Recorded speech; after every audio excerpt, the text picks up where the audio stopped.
Digital arrest કરી રૂપિયા પડાવતી ગેંગમાં સામેલ રશિયન આરોપીની સાયબર ક્રાઇમે પુણેથી ધરપકડ કરી। પુણે પોલીસની સાયબર ક્રાઇમ શાખાએ ડિજિટલ એરેસ્ટ કૌભાંડના સંદર્ભમાં રશિયન નાગરિક અનાતોલી મિરોનોવની ધરપકડ કરી છે।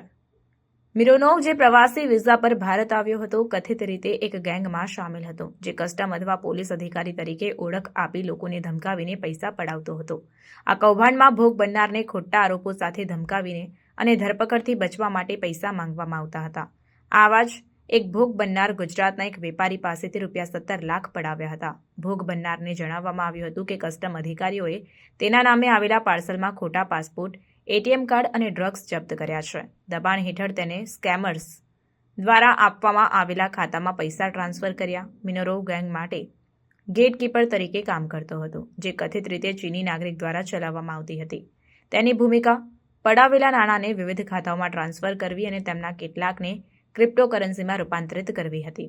સાયબર ક્રાઇમ શાખાએ મિનોરોવને પુણેની જેલમાંથી કસ્ટડીમાં લીધો, જ્યાં તે સમાન કેસ માટે પહેલેથી જ અટકાયતમાં હતો। તપાસમાં ખુલ્યું કે મિનોરોવ અન્ય એજન્ટો અને બેંક ખાતા ધારકો સાથે સંકલન કરતો હતો, જેથી કૌભાંડને સુગમ બનાવવામાં આવે।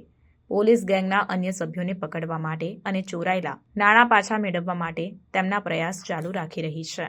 लोग गेट कीपर्स को रखते हैं ताकि इंश्योर करें कि पैसा कहीं और ना चला जाए या अकाउंट होल्डर उनके साथ ही फ्रॉड ना कर ले। तो उस तरह से ये रशियन की मुख्य भूमिका रही है। इसकी और जांच करते हमें ये भी पता चला कि ये एक डिजिटल अरेस्ट के केस में ही नहीं बट और भी फ्रॉड के केस में इसका रोल है।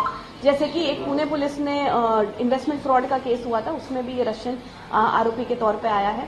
इसके साथ एक और रशियन मित्र भी था, तो ये दोनों मिलके ये काम करते थे और काफी और फ्रॉड के केसेस में भी इनका रोल हो सकता है। इसके बारे में हम आगे जांच कर रहे हैं और दूसरी गैर कायदेसर प्रवृत्ति में भी इसका रोल हो सकता है, वो भी हम आगे तपास कर रहे हैं।